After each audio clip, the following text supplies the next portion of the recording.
بسم الله الرحمن الرحيم. السلام عليكم ورحمة الله وبركاته. الحمد لله وبه نستعين. أشهد أن لا إله إلا الله وحده لا شريك له، وأشهد أن سيدنا محمدا عبده ورسوله، ونصلي ونسلم على هذا النبي الكريم سيد المرسلين وعلى آله وصحبه أجمعين. أما بعد،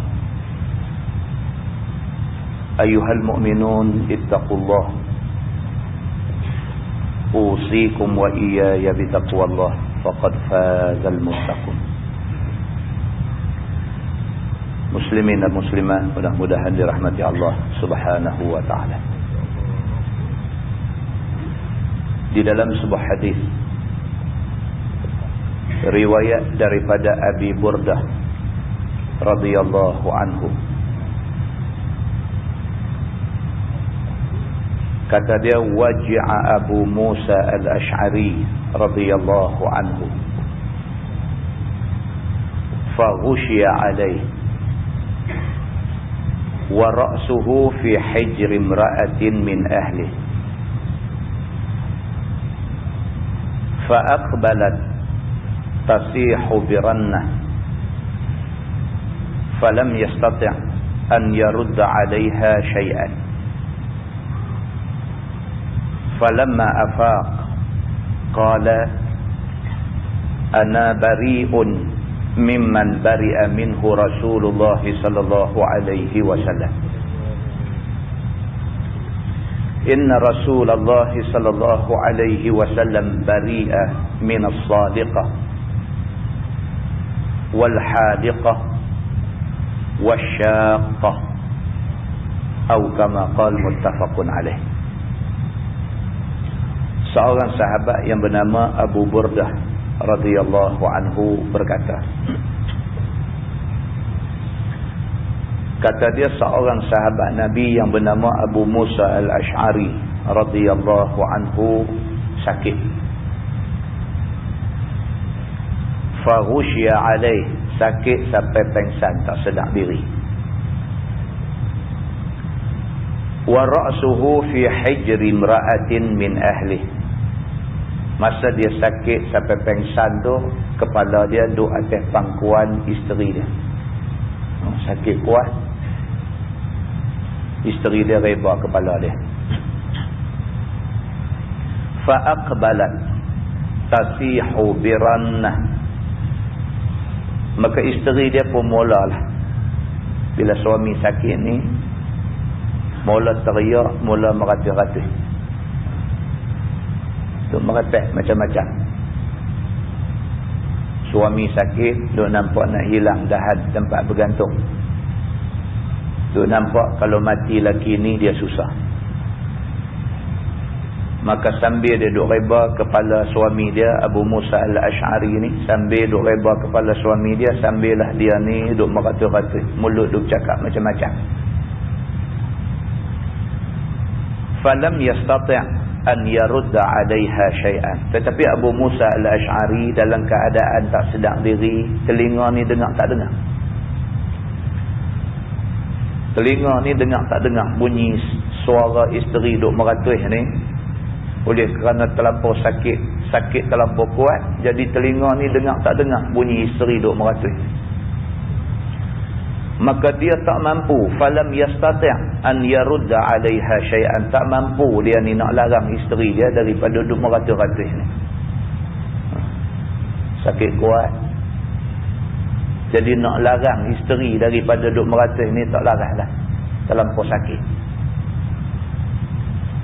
Falamma afaq, apabila dia sedar, apabila dia pulih daripada tak sedar diri ni, bila dia sedar, qala, kata Abu Musa al-Ash'ari, ana bari'un mimman bari'a minhu Rasulullah sallallahu alaihi wasallam.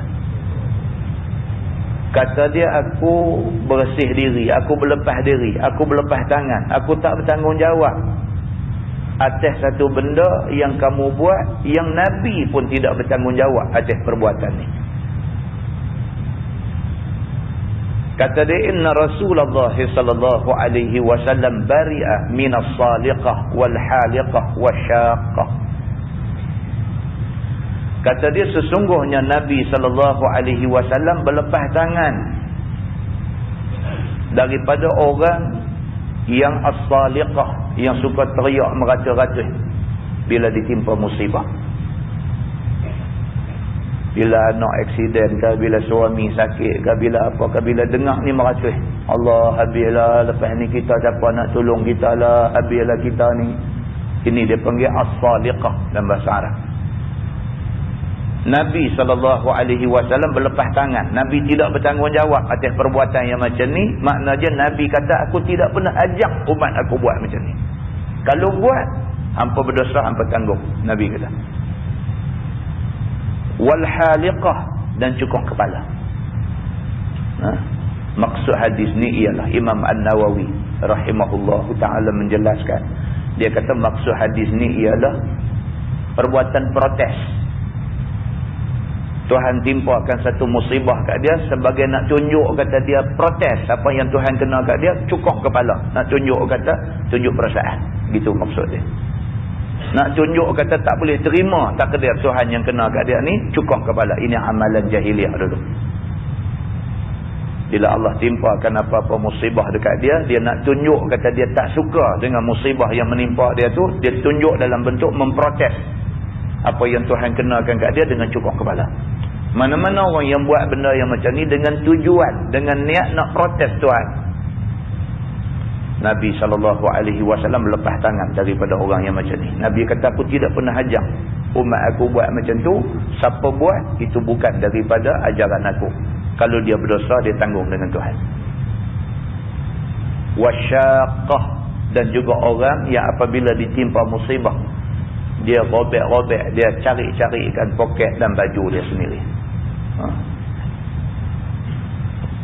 Koyak baju, poket dan sebagainya, sebagai nak tunjuk kata tak setuju dengan musibah yang menimpa dia. Maka Abu Musa al-Ash'ari bila dia sakit terlampau kuat sampai tak sedar diri. Dalam keadaan tidak sedar diri tu, dia dengar tak dengar suara isteri dia ni duk meratih-ratih kerana musibah yang menimpa dia. Tapi dia tak daya, dia tak mampu, dia tak boleh nak larang isteri dia kerana sakit yang terlampau kuat yang dideritai dia ni. Tapi bila dia pulih balik, bila dia sedar balik daripada sakit tu, terus dia kata ke bini dia. Dia kata, ana bari'um mimman bari'a minhu Rasulullah sallallahu alaihi wasallam. Macam mana Nabi berlepas tangan daripada orang yang buat macam ni, maka aku juga berlepas tangan daripada orang yang buat macam ni. Aku suami kamu, aku tidak pernah ajak kamu suruh meratih apabila aku ditimpa musibah. Hadis itu hadis sahih muttafaqun alaih. Dalam sebuah hadis lain riwayat daripada An-Nu'man bin Bashir radhiyallahu anhuma, kata dia, ughmiya ala Abdullah ibn Rawahah radhiyallahu anhu faja'alat ukhtuhu tabki wajabalah wa kaza wa kaza tu'addidu alayhi faqala hina afaq ma qulti syai'an illa qila li anta kadzalik atau kama qala rawahul Bukhari. Satu orang sahabat yang bernama An-Nu'man bin Bashir radhiyallahu anhu, dia menceritakan, kata dia, satu orang sahabat lain yang bernama Abdullah bin Rawahah radhiyallahu anhu sakit sehinggakan dia pengsan, tidak sedar diri. Macam kita lah tuan-tuan, bila sakit terlampau kuat ni, koma orang kata. Orang main habang kat kita, kata kawan kita koma 2 hari dah. Koma tu bukan pasal apa, pasal terlampau sakit, dia blackout. Demikian hal zaman Nabi SAW dulu. Seorang sahabat yang bernama Abdullah bin Rawahah sakit, terlampau punya kuat sakit ni, terlampau panas badan ni, sampai pengsan, tidak sedar diri. Faja'alat ukhtuhu tabki. Maka saudara perempuan dia seorang menangis sampai teriak. Bila tengok abang dia jadi macam tu, menangis ni sampai meratus-ratus, sampai teriak, sampai tu sebut macam-macam. Di antara benda yang dia sebut, dia kata wajabalah. Ini orang Arab dah. Wajabalah. Waw alif jim ba lam alif ha. Wajabalah daripada perkataan jabal. Jabal makna dia bukit.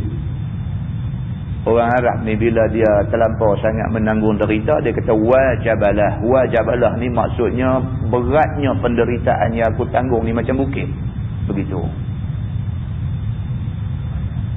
Maka saudara perempuan dia ni bila tengok dia sakit, bila tengok Abdullah bin Rawahah sakit ni, dia meratus sampai dia sebut wajabalah. Dia kata, oh Tuhanku, oh beratlah penderitaan yang aku nak kena tanggung ni kalau sekiranya saudara aku ni jadi macam ni.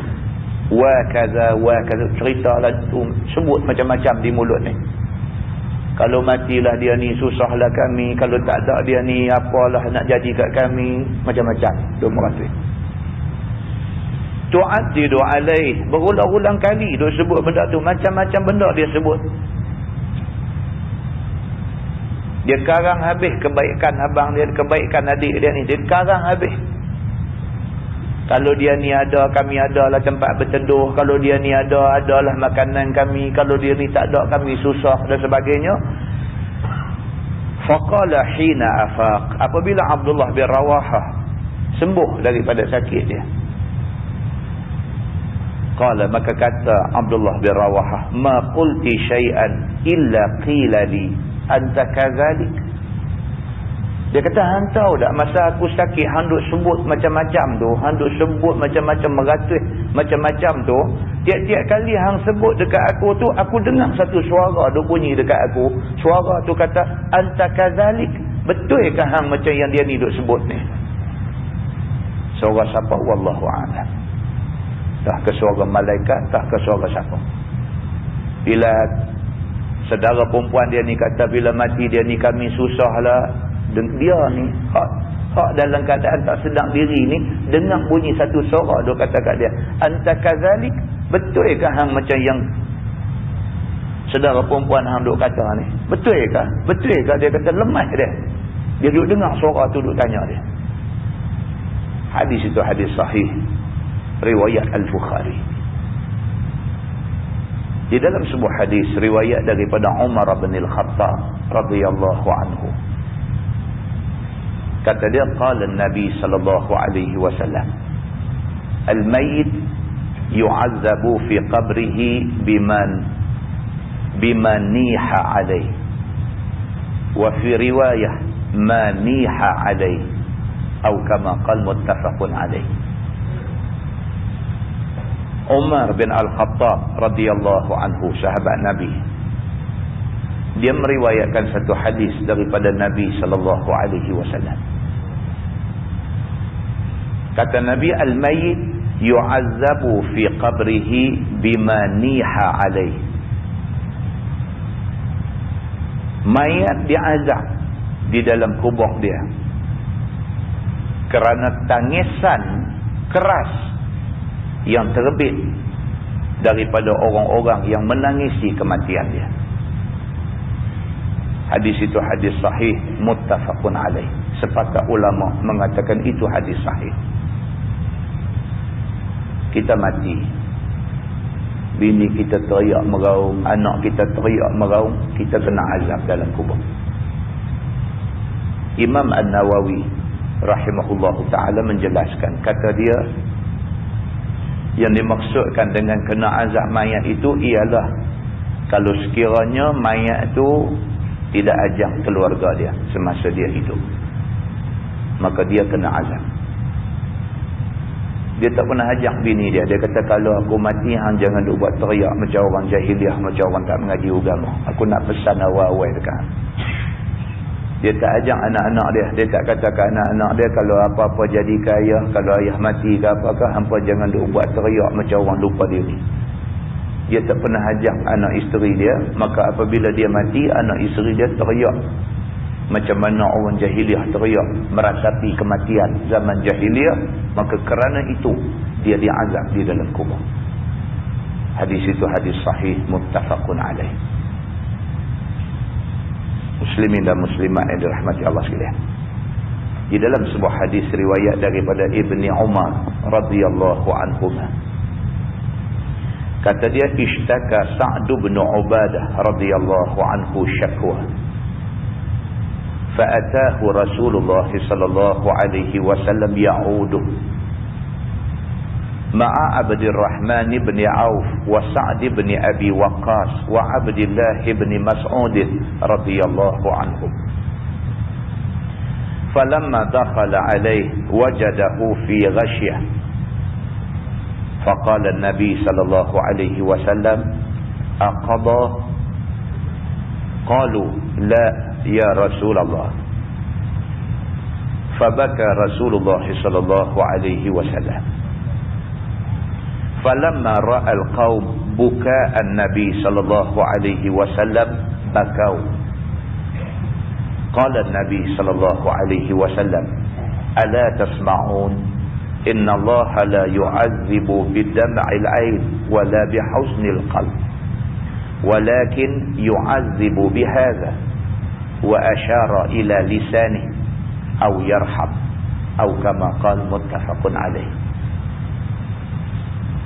Anak Sayyidina Umar Al-Khattab, Abdullah bin Umar bin Al-Khattab radhiyallahu anhu meriwayatkan hadis ini.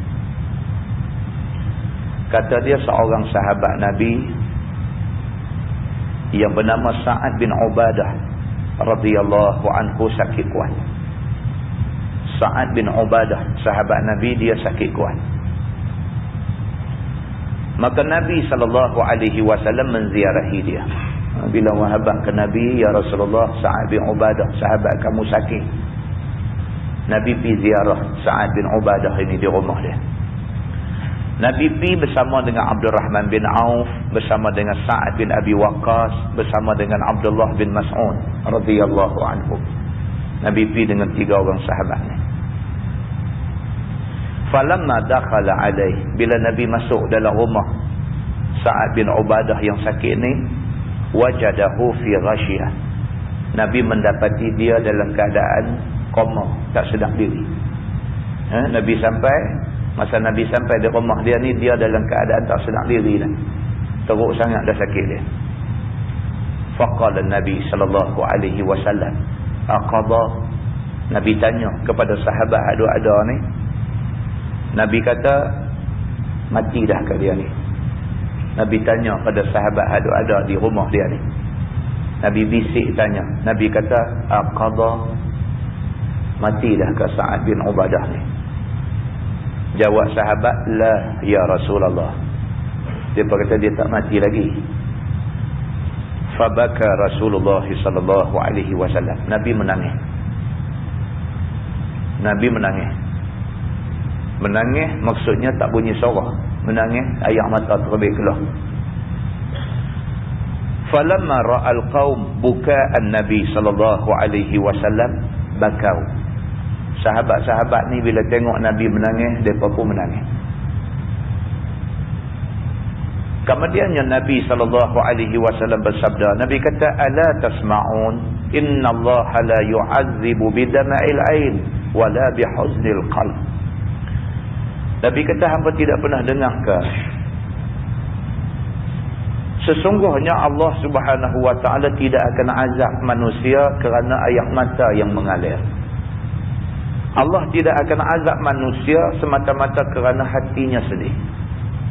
Walakin yu'azzibu bihadza wa asyara ila lisanih aw yarham. Nabi kata, tapi Tuhan akan azab manusia kalau kerana ni, Nabi kata. Dan Nabi mengisyaratkan jari dia kepada lidah Nabi. Kerana ni, Nabi kata, Allah boleh azab satu-satu manusia, dan kerana ni Allah boleh bagi rahmat kepada satu-satu manusia. Kalau kita sedih, sedih ni kita tidak salah kerana sedih atas satu kemalangan. Kalau kita menangis keluar air mata, kita tak salah kerana menangis atas satu musibah yang menimpa. Tapi kalau mulut kita, lidah kita pergi duk meracun kerana musibah yang menimpa, Allah akan azab kita. Hadis itu hadis sahih, muttafaqun alaih. Sepakat ulama mengatakan itu hadis sahih. Muslimin dan muslimat yang dirahmati Allah sekalian, 4 hadis yang kita baca ni adalah hadis yang nak mendidik kita supaya kita tidak beramal dengan amal jahiliah. Hadis ni nak mendidik kita supaya kita beramal dengan amal Islam. Kerana kita orang Islam, maka kita mesti beramal dengan amal Islam. Dan amat malanglah bagi orang Islam yang beramal dengan amal jahiliyah. Mudah-mudahan ilmu yang kita dapat melepaskan kita daripada kejahilan. Mudah-mudahan hadis itu memberi manfaat kepada kita semua, insya-Allah. Kita menggunakan tafsir Nurul Ihsan jilid 3.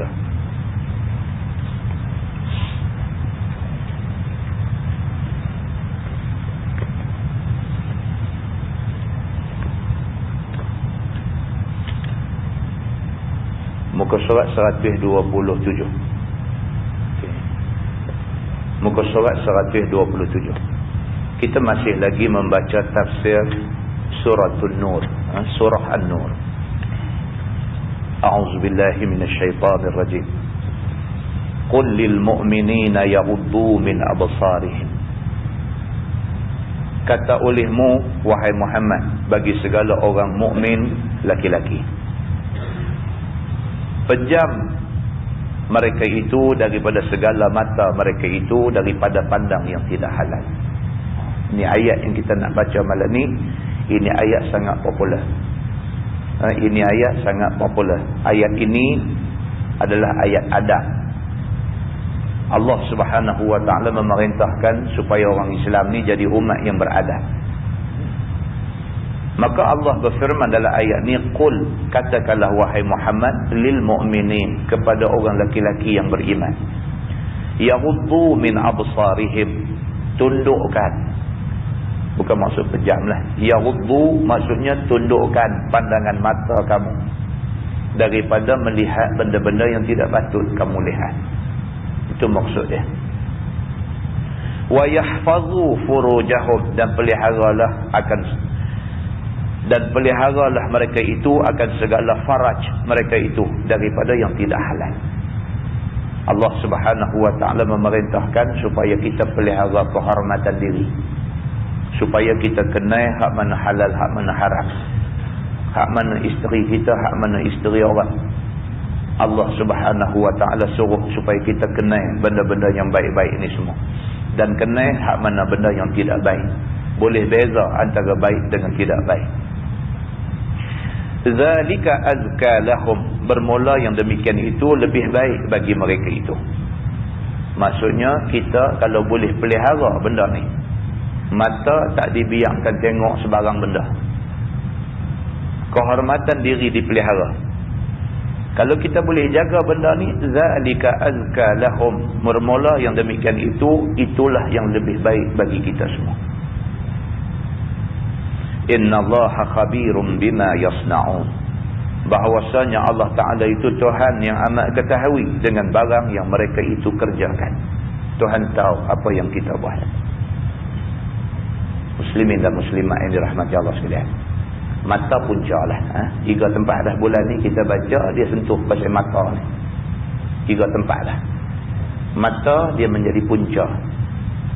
An-nazaru sihamu iblis.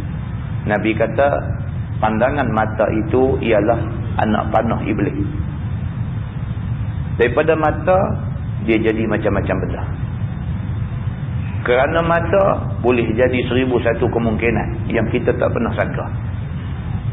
Maka Islam awal-awal lagi lah. Islam dengan kaedah dia kata saddu zara'ih, tutup segala pintu yang boleh membuka kepada jadi benda tak elok. Maka Islam awal-awal lagi dia suruh kita jaga mata kita, jangan duk tengok benda yang tak tentu punca. Kerana dengan membiarkan mata kita tak dikawal, dia boleh rosak diri kita. Kerana mata tengok, kaki melangkah pergi ke tempat tak elok. Kerana kaki dah langkah pergi, dah sampai dah, tangan buat benda tak elok.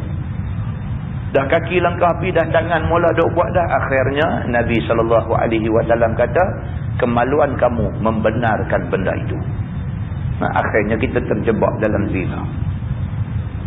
Muslimin dan muslimat yang dirahmati Allah sekalian. Dalam sebuah hadis Nabi SAW bersabda kepada Sayyidina Ali. Nabi kata, "Ya Ali, la tutbi'in nazarah an-nazrah fa inna lakal ula wa laysa lakal akhirah." Nabi kata kat Sayyidina Ali, "Ya Ali, wahai Ali, la tutbi'in nazratan nazrah." Janganlah kamu ikuti satu pandangan dengan satu pandangan lain. Fa inna lakal ula. Nabi kata kerana hak kamu tengok mula tu bagi kamulah. Wa laysa lakal akhirah. Hak lepas daripada hak mula tu bukan hak kamu dah. Kalau tengok juga berdosa. Kita bawa kereta, satu benda terlintas depan kita, benda tak elok, kita nampak. Hak tengok secara tak sengaja sekali tu, lak. Nabi kata itu hak kamu. Mudah-mudahan kamu tidak berdosa kerana benda tu. Tapi jangan balas tengok sekali lagi. Dah lepas dah satu macam yang duk balik pula. Oi, mulut turun dah. Nampak?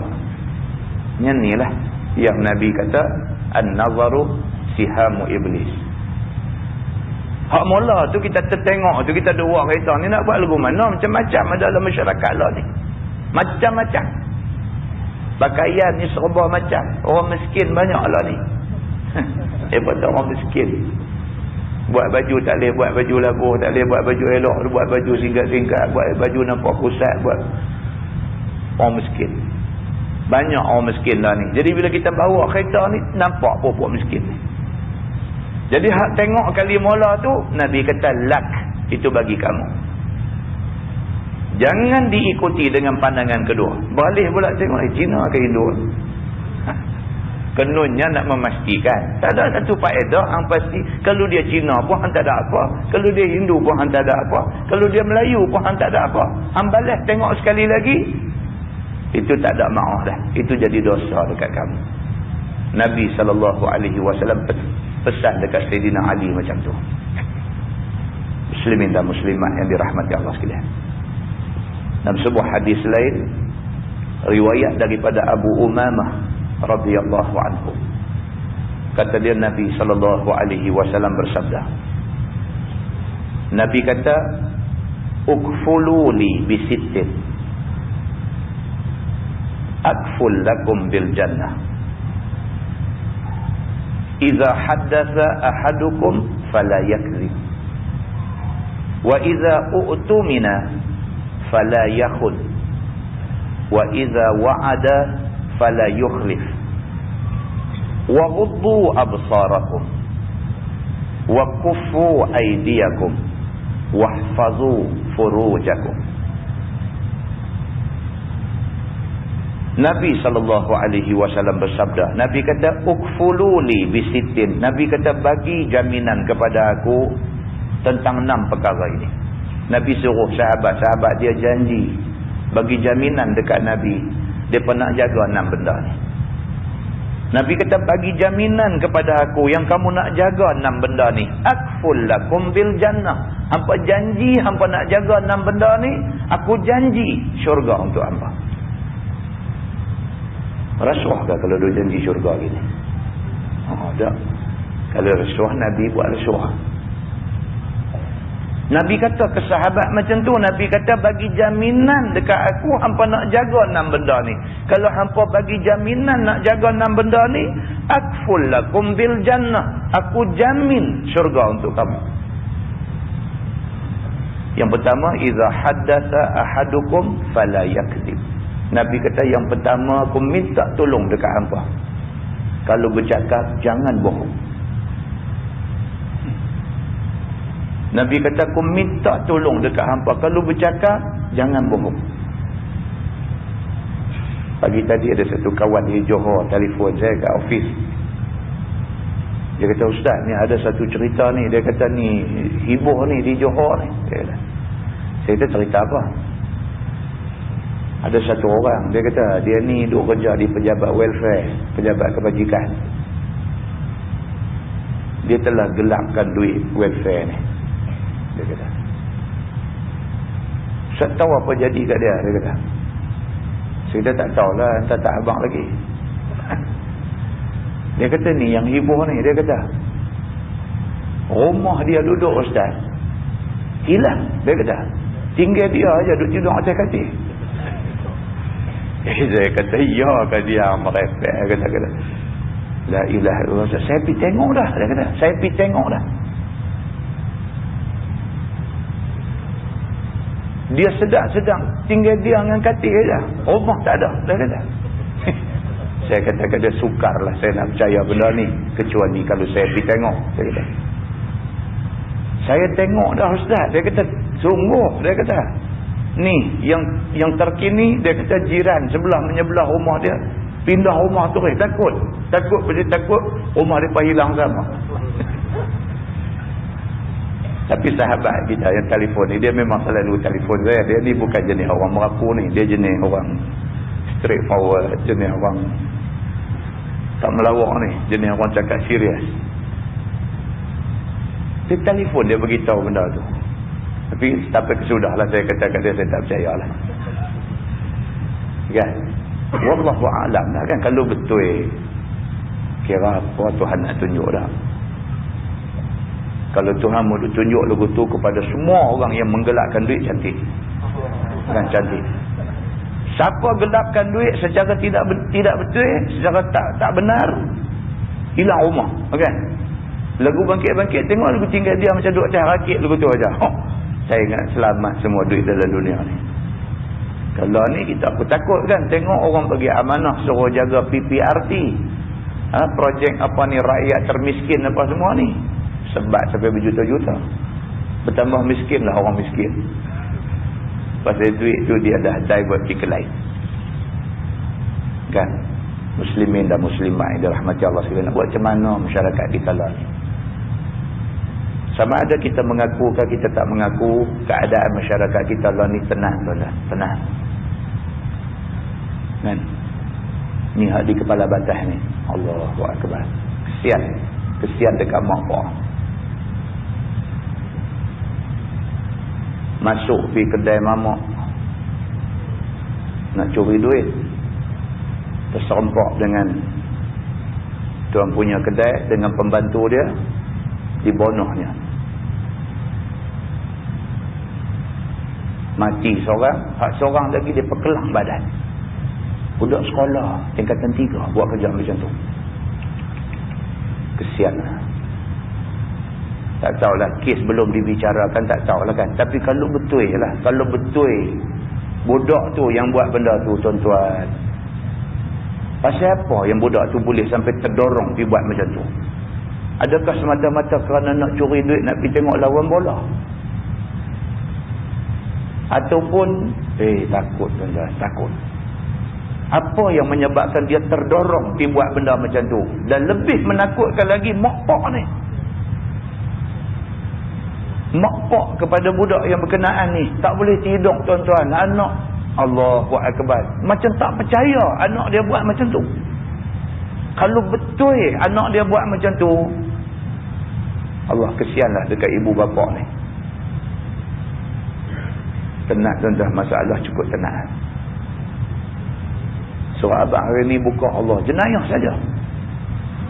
Bunuh, jumpa mayat sana. Allahu akbar. Tak terlintas ke dalam hati kita, sudah masanya kita menjalankan hukum Allah? Tak terlintas ke? Tak teringat ke dalam hati kita ni, sampai dah masa ni Tuhan nak bagi satu amaran dekat kita. Sudah sampai masa kamu pakai undang-undang aku. Muslimin dan muslimat yang dirahmati Allah sekalian. Tapi masyarakat dia tidak ke situ. Dia tidak menjurus ke situ. Dia tidak nampak penyelesaian kepada benda ni ialah melaksanakan perintah Allah. Dia tak nampak situ. Muslimin dan muslimat yang dirahmati Allah sekalian. Nabi SAW pesan dalam hadis tadi, kamu bagi jaminan dekat aku, kamu nak buat 6 benda ni, aku jamin syurga untuk kamu. Yang pertama, iza haddasa ahadukum fala yakzib. Kalau kamu bercakap, jangan bohong. Nabi kata. Wa idza u'tumina fala yakhun. Dan apabila diamanahkan satu-satu benda dekat kamu, jangan khianati amanah itu. Orang amanah dekat kita apa-apa benda, jangan khianati amanah itu. Tunaikan amanah tu. Contoh orang agama ni, apa amanah yang duduk atas belakang dia?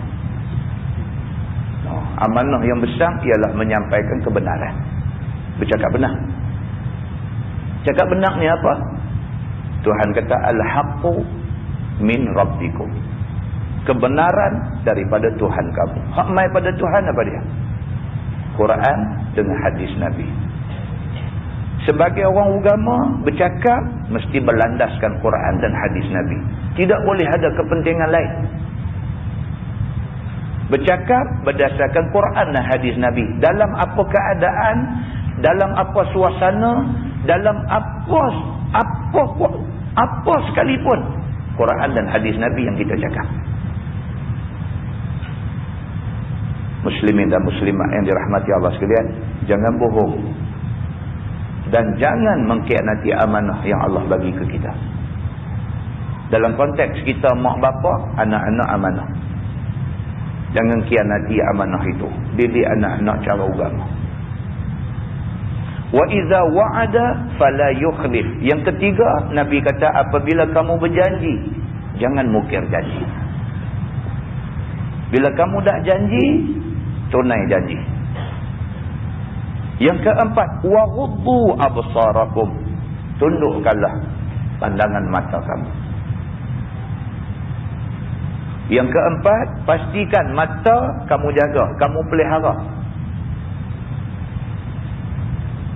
Jangan tengok benda-benda yang boleh merosakkan iman dan Islam yang ada dalam diri kita. Tundukkan pandangan mata. Wa kuffu aydiyakum. Dah hendaklah kamu tahan tangan-tangan kamu daripada buat benda-benda yang berdosa. Tangan, jangan ambil benda yang bukan hak kita.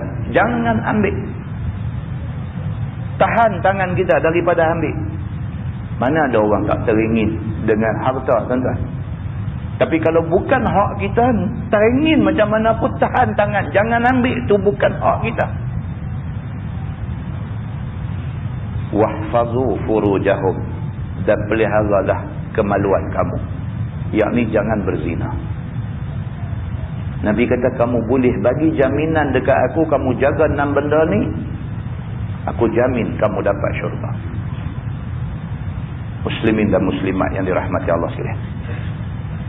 Maka dalam ayat tadi Allah kata innallaha khabirum bima yasnaun. Sesungguhnya Allah dia tahu barang yang kita buat. Firman Allah, wa qul lil mu'minat yaghdudna min absarihinna wa yahfazna furujahunna wa la yubdina zinatahunna illa ma zahara minha. Dan kata olehmu wahai Muhammad bagi segala perempuan yang mukminat. Tadi kata ke orang lelaki, ni kata pula ke orang perempuan. Pejam mereka itu akan segala mata mereka itu. Orang perempuan pun serupa, pandangan mata mesti ditundukkan. Dan pelihara mereka akan segala faraj mereka itu daripada yang tidak halal. Orang perempuan pun serupa, kena jaga kehormatan diri. Jangan sampai kamu terlibat dengan zina.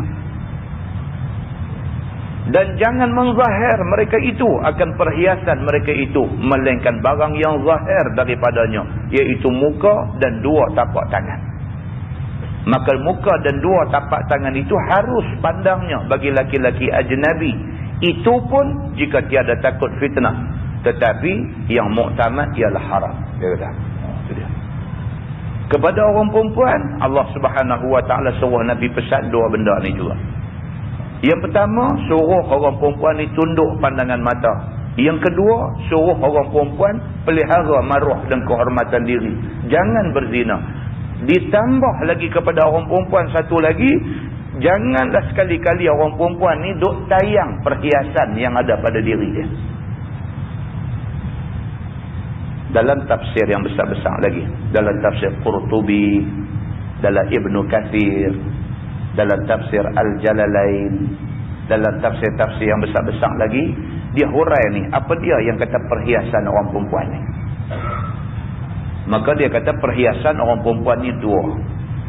Satu, dia kata perhiasan yang memang ada pada diri dia. Dan yang kedua, perhiasan yang dia pakai. Perhiasan yang ada pada diri dia, badan orang perempuan itu sendiri adalah perhiasan. Maka tak boleh ditonjolkan bentuk badan kepada orang yang ajnabi. Sebab orang perempuan tak digalakkan pakai baju color-color ni. Orang perempuan disuruh pakai baju plain, baju yang tak ada color, baju yang tak ada bunga sangat. Pasal apa? Pasal dengan itu dia tak menarik perhatian orang dekat dia. Apatah lagi pakai baju ketat. Orang perempuan dilarang pakai baju ketat. Pakai baju ketat menyebabkan nampak perhiasan yang ada pada diri dia. Maka itu perhiasan tak boleh tunjuk kepada orang yang tidak patut dia tunjuk. Dan yang kedua, perhiasan yang dia pakai, gelang tangan, gelang kaki dan sebagainya, ini semua lebih-lebih lagi mesti dipelihara. Tunjuk ni gelang ni sampai ke siku pakai. Islam tak mau benda macam tu. Menunjuk tu sendiri dah tak bagus. Menunjukkan perhiasan bagi orang perempuan memang ada larangan khusus terhadap amalan yang macam tu.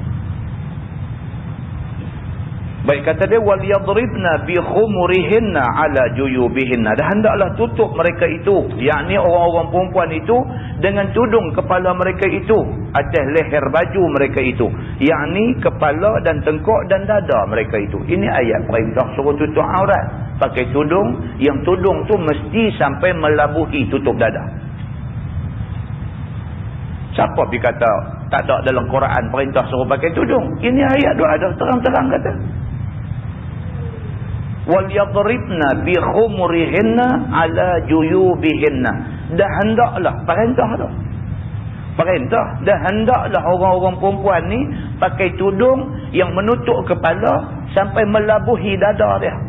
Kalau pakai takat-takat tutup bagi nampak rambut jambut tak boleh lagi. Kalau pakai takat-takat jerat bawah tengkuk sampai nampak leher tak boleh lagi.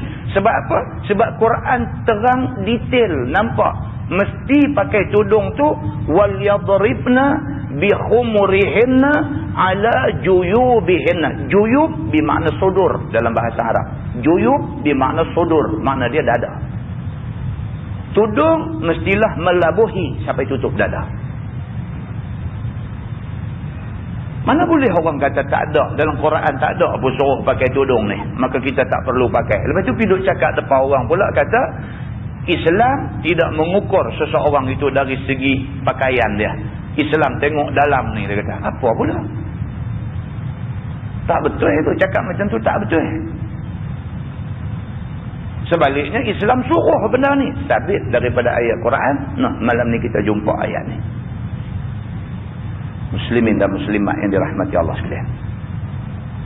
Firman Allah, wala yubdina zinatahunna illa li bu'ulatihinna aw abaihinna aw abai bu'ulatihinna aw abnaihinna aw abnai bu'ulatihinna aw ikhwanihinna aw bani ikhwanihinna aw bani akhawatihinna aw nisaihinna aw ma malakat aymanuhunna aw ittabi'ina ghairi ulil irbati minar rijal aw at-tifli alladhina lam yadhharu ala auratin nisa. Dan tiada menyata mereka itu, yakni perempuan itu, akan perhiasan mereka itu. Maksudnya tak tunjuk. Orang perempuan ni mestilah jaga dan jangan sampai tunjuk perhiasan mereka, melainkan bagi yang pertama suami mereka. Ini dia nak sebut ni golongan-golongan yang orang perempuan boleh tunjuk perhiasan dia, tunjuk pada kadar yang dibenarkan. Kalau isteri dekat suami, tak ada had lah. Saya duduk mengaji dulu, ada satu ustaz saya dulu, Tok Guru Haji Daud Marak nama dia, orang Kelantan. Tok Guru Haji Daud Marak, Bukit Marak, Kelantan. Dia baca kitab. Dia kata maka aurat di antara suami dan isteri itu maka tidak ada auratnya. Dia kata tak ada apa. Makna kata tak ada pakai apa. Kan? Maka tidak ada auratnya. Mesti gitu kan. Orang dulu kan baca kitab gitu kan. Panjang tu. Dan dia fikir lu apa dia nak terang sekali lagi. Kan? Itu style dia dulu. Kan? Orang dulu suka dia kan macam tu. Allah tak boleh lah kena ubah style sikit. Kalau buat macam tu seriah bukan lari habis. Tu tak boleh tahan mengantuk tu lah. Kan? Pasal dia slow motion. Kan? Begitu. Baik. Jadi dia kata orang-orang perempuan ni mesti jaga dia punya perhiasan. Dia aurat dia tu dia mesti jaga. Melainkan bagi suami mereka itu. Dia kata ataupun bapa mereka itu. Pak. Kan? Boleh tengok aurat dia pada kadar yang menasabah dan dibenarkan. Pak tak sama macam suami lah. Dia boleh tengok pada kadar yang dibenarkan. Begitu. Ataupun bapa-bapa suami mereka itu. Pak mentua. Pak mentua pun boleh. Boleh tengok aurat menantu perempuan dia. Tapi pada kadar yang menasabah. Pada kadar yang dibenarkan. Dia ada hak dia. Kan? Ada satu sahabat ni. Kat saya baru ni. Dia ada ringan. Cerita dia ada. Kan? Dia susah hati. Dia kata nak buat macam mana Ustaz dia kata. Bapak saya lumpuh. Dia kata. 3 tahun dah. Lumpuh. Mak saya ni pula jenis cergas. Tak duduk di rumah. Dia kata. Keluar menyaga.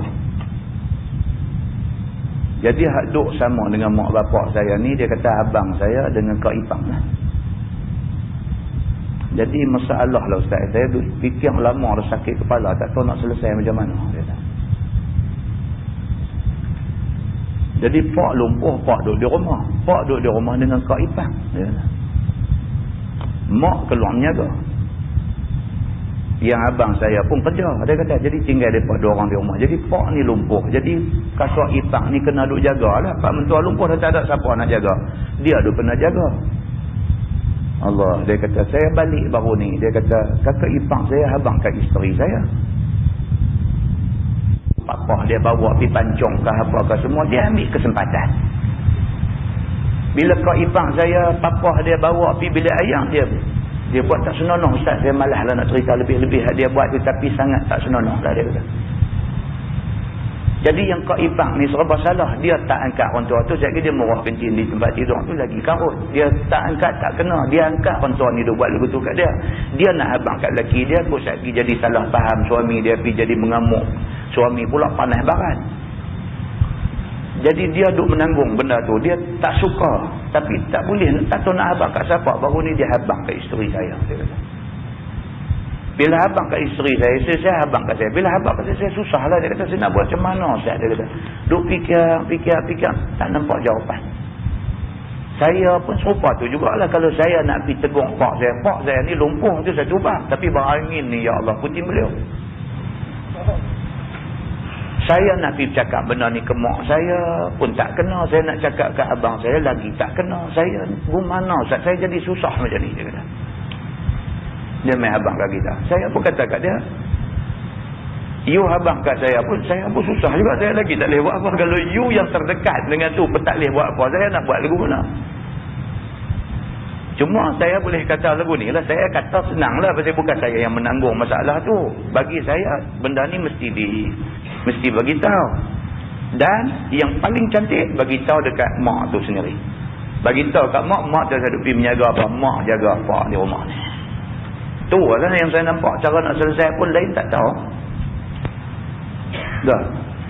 Nak doa bagi dia mati cepat tak kena sabar. Kan? Jadi benda lagu ni pun tuan-tuan dia celah masuk juga dalam masyarakat kita ni. Saya kata dekat kawan ni, saya kata tapi dia lumpuh takkan. Dia kata lumpuh tak lain. Dia pun nakal juga. Muslimin dan muslimat yang dirahmati Allah sekalian. Jadi pak mertua ni boleh tengok aurat menantu. Tapi pada kadar yang menasabah. Itu maksud dia. Baik syarak mengukur kemenasabahan itu ialah dari segi uruf, dari segi kebiasaannya orang perempuan kalau duduk di rumah pakai lagu mana. Setakat tu pak mentua boleh tengok. Orang perempuan duduk di rumah buat kerja masak di dapur apa semua, depa pakai t-shirt tangan pendek, depa pakai kain batik. T-shirt tangan pendek tu daripada lengan pi sampai ke tangan tu aurat kalau nak kira aurat. Tapi bagi pak, bagi adik-beradik, bagi pak mentua dan sebagainya, itu tak apa. Pasal apa? Pasal dari segi uruf, dari segi kebiasaan adatnya, itu pakaian biasa bagi orang perempuan di rumah. Takat tu tak apa. Lebih pada tu tak boleh juga.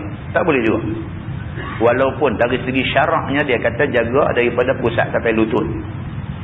Kan? Tapi takkanlah nak jaga pusat sampai lutut je pergi duduk lintas depan pak mentua. Kan? Pak mentua lumpuh boleh bangkit berjalan. Yang ni kena duduk jaga apa? Sekali dia terang benda tu, tuan-tuan kena faham betul-betul. Jadi dia kata orang-orang yang boleh melihat aurat orang perempuan ni, dia kata pada kadar yang munasabah ni ialah bapak dia ataupun bapak suami, maksud pak mentua, ataupun anak laki-laki mereka itu, anak laki-laki. Anak laki-laki boleh tengok. Tapi juga pada kadar yang pak boleh tengok, apa boleh tengok. Kita jangan ingat anak kita kecil kita boleh buat lebih kurang, tak boleh. Tak boleh. Dia ada had yang dibenarkan. Ataupun anak laki-laki suami mereka itu, anak tiri. Laki-laki ni mai kahwin dengan dia, laki-laki ni dah ada anak dah, anak tiri. Ataupun saudara laki-laki mereka itu, adik abang dia lah. Abang dia bolehlah tengok dia dalam keadaan pakai baju tangan pendek apa semua ni. Ataupun adik laki-laki dia. Ataupun anak saudara laki-laki mereka itu. Abang dia punya anak menakan dia. Ataupun anak saudara perempuan mereka itu, kak dia punya anak saudara dia juga. Ataupun sama-sama perempuan itu yang Islam, dia kata. Orang perempuan sama orang perempuan yang Islam boleh tengok dia pakai tangan pendek. Tapi orang perempuan Islam dengan orang perempuan bukan Islam, aurat dia macam aurat perempuan dengan laki-laki yang ajnabi. Ni masalah ni. Ni masalah yang duk bercakap dalam surah Abang Allah ni, kata budak-budak Islam ni tak boleh nak bercampur dengan budak-budak bukan Islam. Bila di universiti bos bilik, budak Islam dengan budak bukan Islam jadi masalah. Orang tak faham, dia marah budak-budak ni. Apa ni dia kata tak boleh nak bergui dia antara sama-sama bangsa. Bukan masalah tak boleh bergui, masalah hukum tak benarkan orang perempuan yang bukan Islam melihat orang perempuan Islam dalam keadaan terbuka aurat. Islam kata tak boleh. Susahlah. Kalau tak faham, susah. Dia kata budak-budak ni ekstrim sangat agama. Sampai tak mau nak duduk sebilik dengan orang bukan Islam. Bukan tak mau duduk sebilik dengan orang bukan Islam. Masalah aurat. Berkawan-berkawan macam biasa. Cuma aurat tu nak kena jaga. Orang tak faham, dia kata tak mau berkawan. Bukan tak mau berkawan. Kita pun berapa ramai kawan bangsa asing yang kawan kita. Berapa ramai Cina kawan kita, berapa ramai orang India kawan kita. Ramai pun duk kerja satu ofis, duk sembang hari-hari, pergi kantin makan, kita belanja dia pula lagi. Kadang-kadang dia belanja kita. Tak ada masalah. Pergaulan tidak ada masalah. Hukum hakam yang kita nak jaga. Orang tak faham, dia gue semua sekali. Dia kata puak ni tak boleh nak berkawan dengan orang. Tak betul. Tuan-tuan nampak? Susahnya apabila masyarakat tak faham ilmu agama. Frekuensi kita dengan frekuensi dia tak sama. Kita cakap, bahasa kita dia tak faham. Susah. Muslimin dan muslimat yang dirahmati Allah sekalian. Ataupun dia kata yang ke-10, ataupun hamba yang milik tangan mereka itu. Dia kata ataupun hamba kita. Kita ada hamba, Allah tak ada lah. Kalau ada hamba, hamba boleh tengok aurat orang perempuan ni pada kadar yang bapa dia boleh tengok dan sebagainya. Ataupun anak saudara, ataupun segala yang ikut pada makanan yang lebih-lebih yang tiada hajat pada perempuan, yakni daripada laki-laki yang tiada bangun zakarnya. Sudah, dia tak mau bangkit, kan?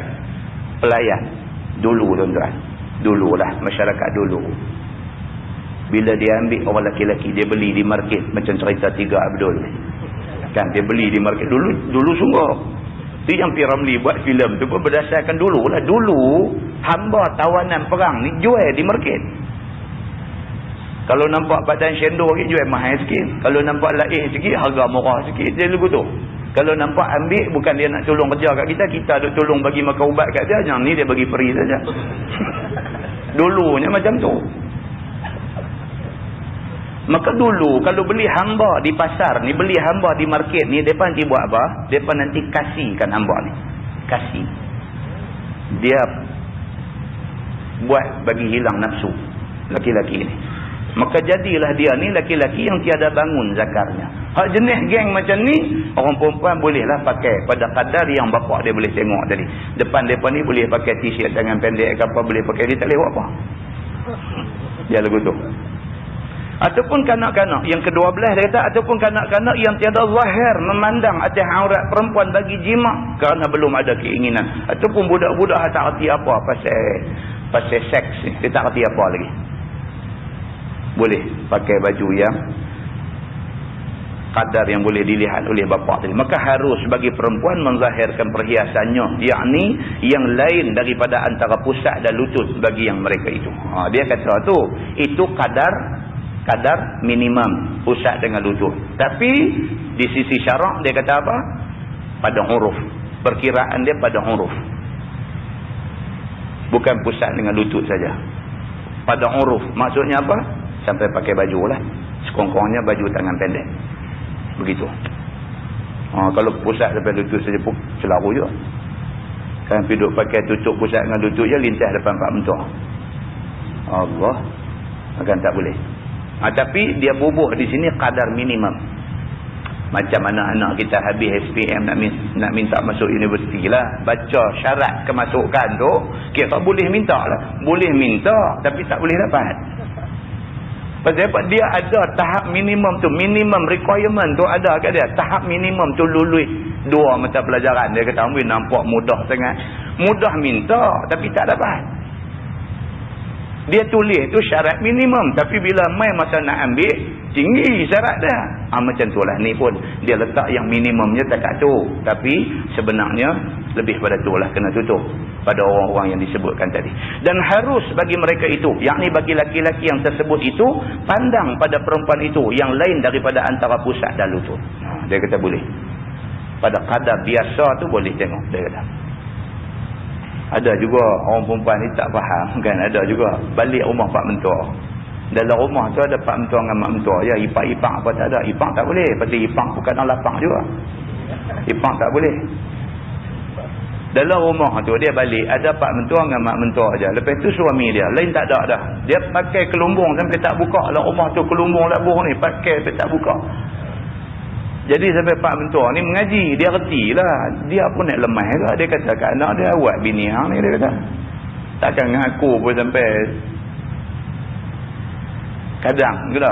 Dia semangat tu ada tapi tak faham agama. Dia faham kata kita orang perempuan Islam ni lain pada lelaki kena kelumbung sentiasa. Dia tak tahu dah kata pak mentua, kata apa semua ni tak apa. Dia tak tahu. Dia duduk kelumbung tu lah dalam rumah pak mentua duduk ni. Sampai pak mentua pun nak lemah dia. Dan nak hidang lauk perak kata tudung masuk dalam gulai. Kalau ada ipak, kalau ada apa tu satu bab lain lah. Jadi kita pakai tu kerana hukum. Yang ni pakai pasal apa? Pasal tak faham rupanya. Tapi baguslah sikit. Tak faham pakai daripada tak faham tak pakai. Tapi yang penting, kita bila mengaji ni kita nak apa yang kita buat tu faham. Itu yang penting. Yang kita buat tu faham. Kita buat tu kita tahu pasal apa kita buat lagu tu. Kita tak mau hidup orang kata mengaji apa dan ni sampai tak faham. Macam tu. Kecuali kalau balik rumah pak mentua, hak jenis rumah dia ni macam balai raya. Orang mai tak berhenti. Mai pula hak jenis mai cara melawak kasar ni, bukan mai bagi salam. Mai duk ada di bangku dapur dah. Duk itu hak jenis macam ni kena pakai sentiasa lah. Dah kita rumah kampung ni macam duk kata lah. Pintu dapur tu lagu pintu rumah kita lagu pintu rumah dia. Kan? Orang perempuan kita tengah duk goreng kopok apa ke, tengok-tengok duk ada di meja dah. La ilaha illallah. Tak ada la salam wala kalam. Suara tak bunyi, salam tak bagi apa tak ada, tak duduk dah, duduk teror satu dia kata. Dia ni dengan tudung tak pakai ngapa lompat tinggal belanga lari naik di atas pakai tudung. Tak mau juga macam tu pun. Jadi dua-dua pihak kena reti agama. Kena reti ya. Kan? Firman Allah, wala yadribna bi arjulihinna liyu'lama ma yukhfina min zinatihinna.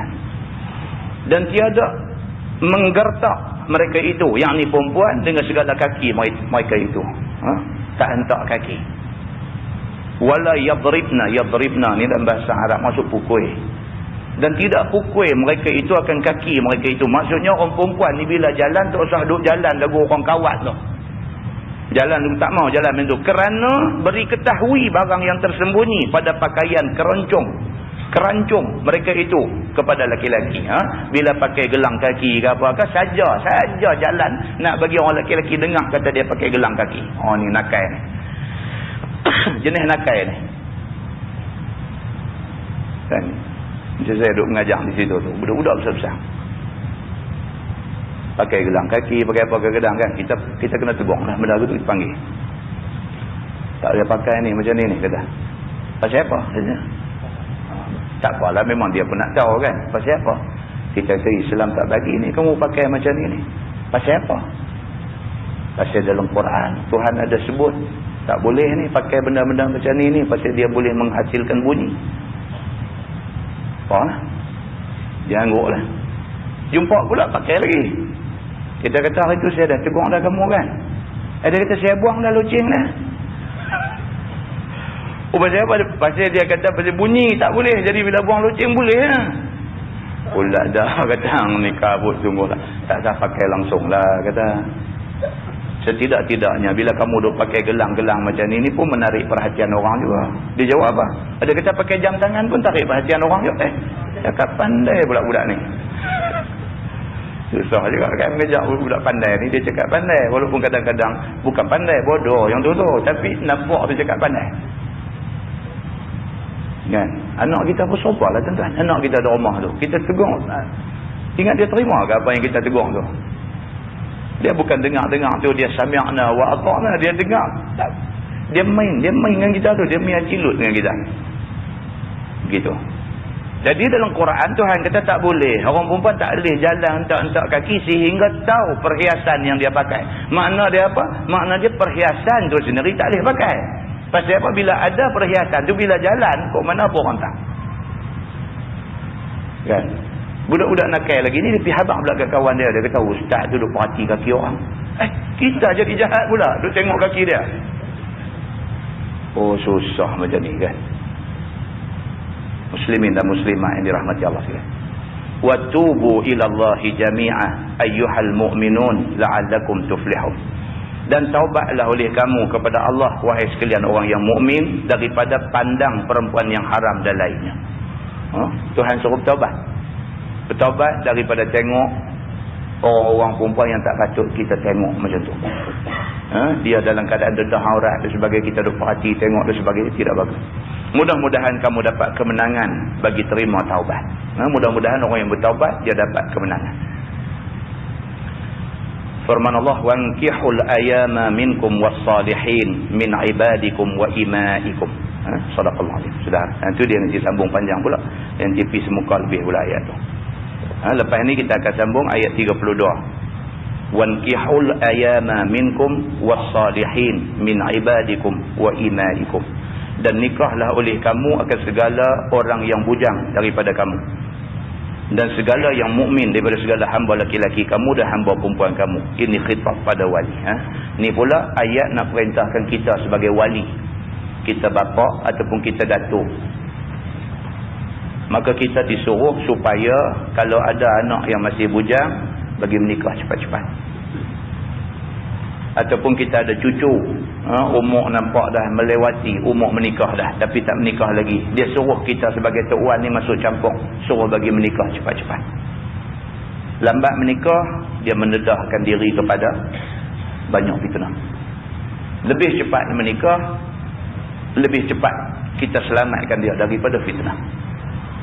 Jadi dalam ayat ni dia memerintahkan, ayat perintah wankihu, dia kata dan bagi menikahlah orang-orang yang masih single daripada kalangan anak-anak ataupun cucu-cucu kamu, bagi menikah bang. Dia kata tak usah duduk tunggu lama-lama.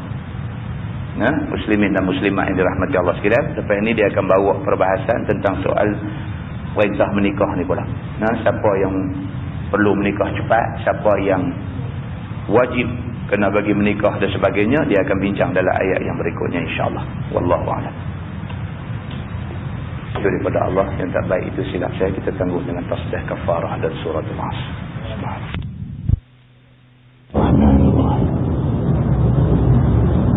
Assalamualaikum warahmatullahi wabarakatuh. Alhamdulillah, nahmaduhu subhanahu wa ta'ala wa nashkuruh wa nusnihi wa nukabbiruh. Ashhadu an la ilaha illallah wahdahu la syarika lah, wa ashhadu anna sayyidana Muhammadan abduhu wa rasuluh. Wa nusalli wa nusallim ala hadzal nabiyil karim sayyidina wa habibina wa maulana Muhammadan al-amin wa ala alihi wa ashabihi wa man ihtada bihadihi wa sanna bi sunnatihi ila yaumiddin. Amma ba'd. Ayyuhal mu'minun, ittaqullah, usikum wa iyaya bitaqwallah, faqad fazal muttaqun. Muslimin dan muslimat, mudah-mudahan dirahmati Allah Subhanahu wa ta'ala. Di dalam sebuah hadis riwayat daripada Anas bin Malik radhiyallahu anhu,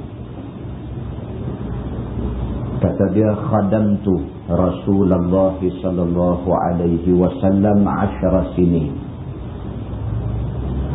Wallahi ma qala li uffan qat wala qala li syai'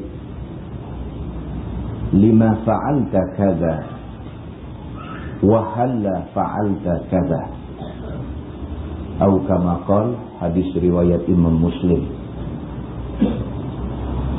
Dalam hadis ini seorang sahabat yang bernama Anas bin Malik radhiyallahu anhu. Kita dah banyak kali cerita tentang Anas. Anas bin Malik ini adalah seorang sahabat yang cukup rapat dengan Nabi. Anas bin Malik ini adalah seorang sahabat yang dia masuk Islam daripada kecil-kecil dia, dan dia jadi khadam Nabi sallallahu alaihi wasallam. Anas bin Malik ini adalah satu orang budak muda yang didoakan kesejahteraan dia oleh Nabi sallallahu alaihi wasallam. So hadis yang kita jumpa pada malam ini, Anas cerita di antara pengalaman dia selama dia jadi khadam Nabi sallallahu alaihi wasallam. Kata Anas, khadamtu Rasulullah sallallahu alaihi wasallam 10 sinin.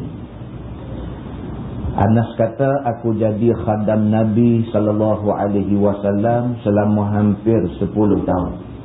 Hampir 10 tahun dia jadi khadam Nabi. Dia jadi khadam Nabi daripada dia kecil, budak muda, belum punya harta. Sehinggalah dia akhirnya jadi seorang saudagar yang berjaya, sampailah sehingga dia jadi satu orang yang kaya raya, Anas ni. Sebab Nabi doa pada dia. Dia pergi jumpa Nabi setelah dia jadi khadam Nabi sekian lama. Dia jumpa Nabi, dia kata, ya Rasulullah, doakan sesuatu untuk aku. Nabi doa kepada dia, minta kepada Allah mudah-mudahan Anas ini dijadikan satu orang yang kaya. Kaya akhlak, kaya harta dan kaya anak. Kemudiannya Anas bin Malik radhiyallahu anhu ditakdirkan Allah umur dia 100 tahun. Dia meninggal pada umur 100 tahun. Makbul doa Nabi, minta dia panjang umur.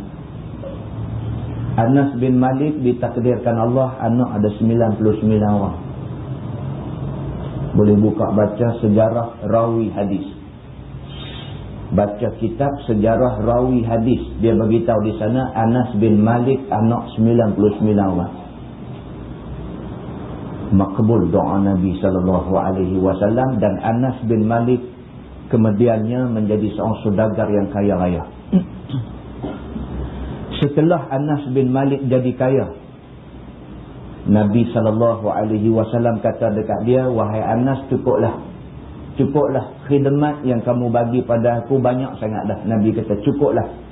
Kamu pun sekarang orang kaya, menyaga kamu pun sekarang nampak baik, pilah. Sudahlah, tak payah jadi khadam aku lagi. Apa kata Anas bin Malik? Dia kata, aku nak jadi khadam kamu sehingga sama ada kamu diwafatkan oleh Allah ataupun aku dimatikan oleh Allah. Anas nak jadi khadam Nabi sampai habis umur. Begitu cerita dia. Kemudiannya ketika Nabi SAW wafat, Anas masih menjadi khadam Nabi. So hadis yang kita baca malam ni hadis yang diriwayatkan daripada Anas bin Malik radhiyallahu anhu. Kata dia, khadamtu Rasulullah sallallahu alaihi wasallam 10 sinin. Aku jadi khadam Nabi sallallahu alaihi wasallam hampir 10 tahun. Dia kata, wallahi ma qala li uffan qat. Dia kata, demi Allah, dalam tempoh 10 tahun aku jadi khadam Nabi, Nabi tak pernah kata dekat aku sekali pun. Dia nak cerita kata akhlak Nabi ni. 10 tahun orang tu kerja dengan dia, orang yang kerja dengan dia ni tak pernah dengar Nabi kata sekali pun tak pernah dengar. Wala qala li syai'in lima fa'alta kaza wa halla fa'alta kaza. Dia kata Nabi sallallahu alaihi wasallam tak pernah sekali pun marah pada aku. Sama ada marah tu Nabi kata lima fa'alta kaza, pasal apa hang buat lagu ni? Nabi tak pernah kata lagu tu. Marahlah gitu. Pasal apa yang hang buat lagu ni? Nabi tak pernah kata lagu tu. Wa halla fa'alta hadza. Gamak hang buat lagu ni? Nabi tak pernah kata lagu tu. Anas bin Malik menceritakan pada kita dalam hadis sahih riwayat Imam Muslim tentang peri akhlak Nabi sallallahu alaihi wasallam. 10 tahun Anas jadi khadam dia. Kalau Nabi mai ke masjid, Nabi berhenti di depan masjid, tanggai kasut aja, Anas ambil kasut Nabi, bungkus dalam kain. Itu Anas bin Malik.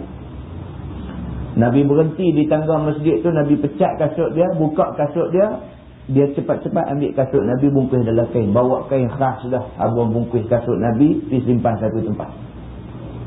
Nabi habis mengajar, Nabi habis semayang di masjid, Nabi nak turun, dia lari pergi dulu. Dia lari pergi ambil bungkus tu, buka-buka, letak kasut depan tangga, nak bagi Nabi pakai. Nabi SAW pakai kasut tu balik. Anas bin Malik khidmat pada Nabi ni bukan pada waktu-waktu semayang saja. Sepenuh masa dia khidmat pada Nabi. Segala keperluan Nabi, segala hajat Nabi, segala benda yang Nabi nak buat, dia tolong buat. Dalam bahasa hari ni orang kata rana. Dia jadi rana Nabi.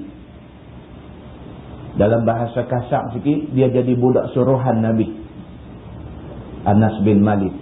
Dan bukan 1-2 hari, bukan seminggu 2, bukan 2-3 bulan, hampir 10 tahun dia jadi khadam Nabi.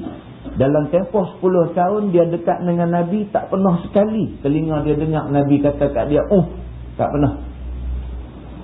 Tak pernah dia dengar Nabi SAW bentak dia, marah dia dengan kata lima fa'alta kaza, pasal apa hang buat lagu ni?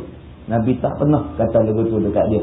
10 tahun kenangan dia bersama dengan Nabi SAW adalah 10 tahun yang dia tak lupa sampai mati. Tu cerita Nabi kita, pemimpin kita yang kita mengaku kata dialah imam kita. Sebuah hadis lain riwayat daripada Anas bin Malik radhiyallahu anhu. Kata dia, kana Rasulullah sallallahu alaihi wasallam min ahsanin nasi khuluqah. Fa arsalani yawman li hajah. Fa qultu wallahi la azhabu wa fi nafsi an azhaba lima amarani bih Nabiullah sallallahu alaihi wasallam. Fa kharajtu hatta amurra ala sibyan wa hum yal'abuna fi suq.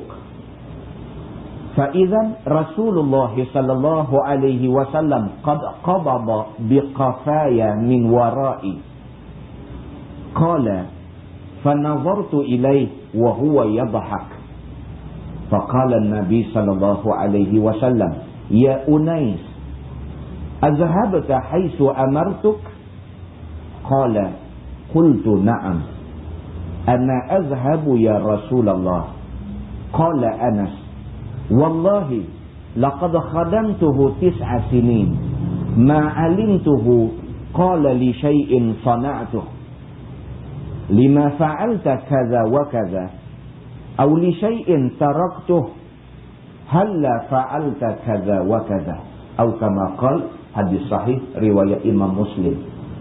Ingat, kita bila kita baca hadis, kita sebut rawahul Bukhari ataupun rawahul Muslim ataupun kita kata muttafaqun alaih ataupun dia kata rawahu as-sahihain. Ini kedua-dua semua ni adalah hadis yang sahih, tidak dipertikaikan oleh satu manusia pun dalam dunia ni. Ingat, bila kita baca hadis, kita sebut hadis ini hadis sahih riwayat Imam Al-Bukhari. Tak ada ulama petikai.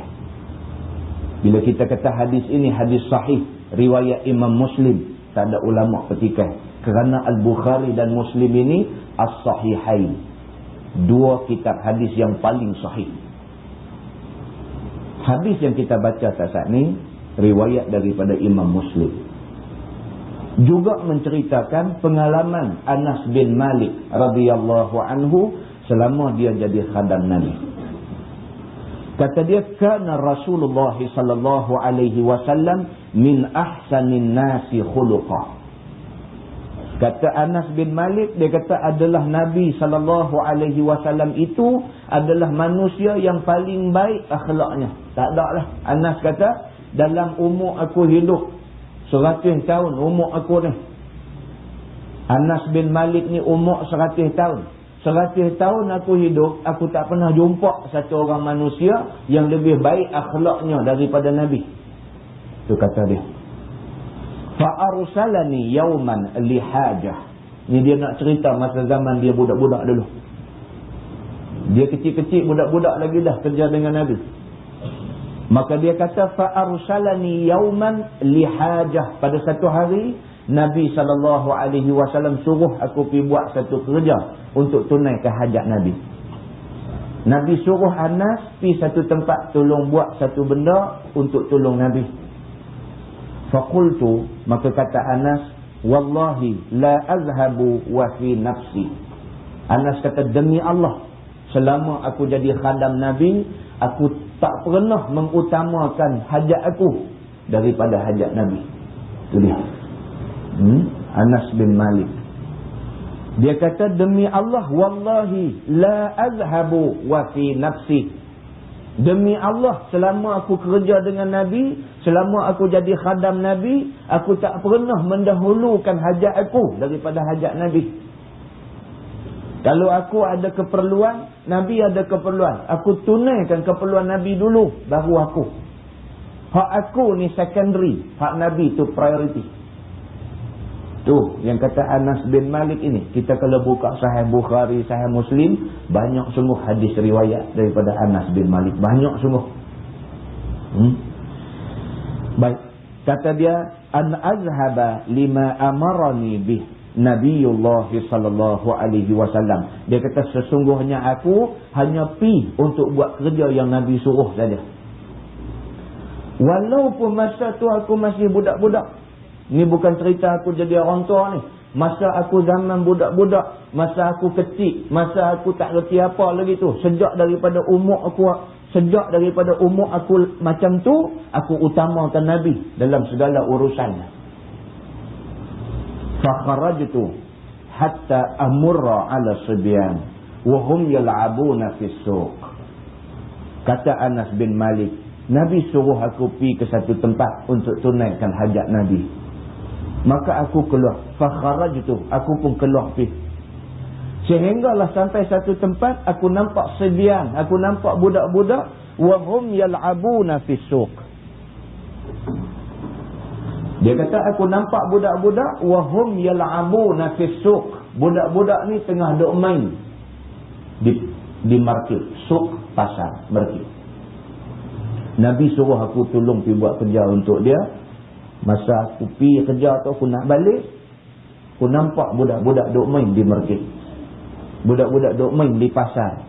Dia budak, dia tengok budak-budak duk main. Budak-budak bila tengok budak main ni tahu saja kan, anak kita kata tolong pergi kedai tak, beli rempah, pakai piduk tomeng gulai di sana, tak balik lah. Pasal apa? Tengok-tengok ada budak-budak duk main sang tu, dia singgah sang tu, terlupa rempah-rempah habis semua. Anas bin Malik nak cerita, kata zaman dia budak-budak dulu lagi dah, Nabi suruh dia pergi ke satu tempat, tolong buat kerja untuk Nabi. Dia pergi, kemudian dalam perjalanan nak balik, lintas kawasan budak-budak duk main. فَإِذَا رَسُولُ اللَّهِ صَلَّى اللَّهُ عَلَيْهِ وَسَلَّمْ قَدْ قَبَضَ بِقَفَايَا مِنْ وَرَائِي. Aku tak sedap, dia kata, rupa-rupanya Nabi main duk turut belakang aku. Tengah aku duk balik tengok budak-budak duk main, tiba-tiba Nabi SAW pegang kepala aku dari arah belakang. Nabi tahu dah perangai budak-budak ni, Nabi tahu dah. Bila dia tengok budak-budak lain makan aiskrim, dia ralik aja. Bila tengok budak-budak lain duk main, dia ralik aja. Budak-budak. Nabi SAW ni penyayang orang dia. Dia tahu. Dia suruh Anas bin Malik pergi, dia turut rupanya, dia nak tengok. Waktu Anas bin Malik tengok budak-budak duk main teralik sikit tu, tiba-tiba Nabi mai pegang kepala dia daripada arah belakang. Qala, kata Anas, fa nazartu ilaih wa huwa yadhhak. Aku beralih tengok Nabi, dia kata Nabi gelak dekat aku. Yadhhak maksudnya gelak. Ada orang pegang kepala aku beralih tengok Nabi, wa huwa yadhhak, Nabi duk gelak ke aku. Faqala, Nabi bersabda, ya Unais. Ini dia panggil dalam bahasa Arab, dia panggil isim tasghir. Isim tasghir ni makna kecil lah. Dan Anas tu nama dia. Nabi nak panggil dia kerana dia ni kecil, Nabi panggil Unais. Dan Hamra makna dia merah, Humaira maknanya kemerah-merahan. Itu Arab dia, ada isim tasghir dia. Nabi SAW panggil dekat dia, ya Unais. Nabi kata, wahai Anas yang kecil. Nabi kata kat dia gitu. Arab ni bila dia guna isim tasghir, maknanya dia nak tunjuk dia sayang dekat orang tu lah. Nabi panggil Sayyidatina Aisyah dengan nama Humaira. Humaira tu panggilan sayang lah tu. Lagu kita panggil kat bini kita, dekat apa kita ada gelak-gelak yang tertentu. Yang panggil yang ke, panggil kan, itu sayang lah tu. Panggil yang tu kan, tak kena panggil dia cubit kita, dia tegas tu ni kan. Kita ni nak buat merap lagu mana Nabi pun buat kan. Nabi buat lagu tu. Nabi panggil dekat Anas ni, Nabi panggil ya Unais, wahai Anas yang kecil. Nabi panggil azhabta.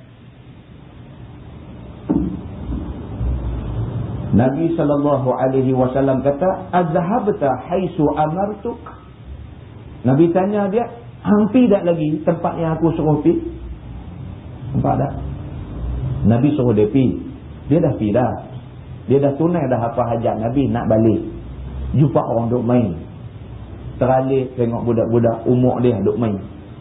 Sedap-sedap Nabi pegang kepala dia. Dia beralih tengok, Nabi gelak dekat dia. Kemudian Nabi panggil dia, ya Unais, hang buat dah lagi kerja yang aku suruh? Qala, jawab Anas, qultu na'am. Aku kata kepada Nabi, ya, dah buat dah. Kerja yang Nabi suruh, dah buat dah. Ana azhabu ya Rasulullah. Dia kata, aku dah pindah ke tempat yang kamu suruh itu ya Rasulullah. Qala Anas. Kata Anas, wallahi laqad khadamtuhu 9 sinin. Anas kata, demi Allah, aku berkhidmat kepada Nabi 9 tahun. Dia kata, ma'alimtuhu qala li syai'in sana'tuh. Dia kata, aku tak pernah sekali-kali melihat Nabi SAW marah atas apa yang aku buat. 9 tahun aku kerja dengan Nabi, aku tak pernah sekalipun kena marah dengan Nabi. Semata-mata kerana benda yang aku buat tu tak betul. Nabi tak pernah marah aku. Nak habaq hak tadi ni tak betul lah. Nabi suruh pi, suruh balik. Dia pi, kemudian dia sangkut tengah jalan. Dia duduk tengok budak-budak duduk main. Kut-kut lah Nabi nak marah dia. Mikrofon dia nak kena tengok orang Nabi SAW tak marah dia. Sebaliknya dia kata lam fa'alta kaza wa. Nabi SAW tak pernah kata dekat dia lima fa'alta kaza wa kaza. Pasal apa hang buat lagu ni? Pasal apa aku suruh hang pergi sana balik? Tak bunyi buat dah. Tak nak semua macam ni. Tak nak dia ganggu kita bercakap.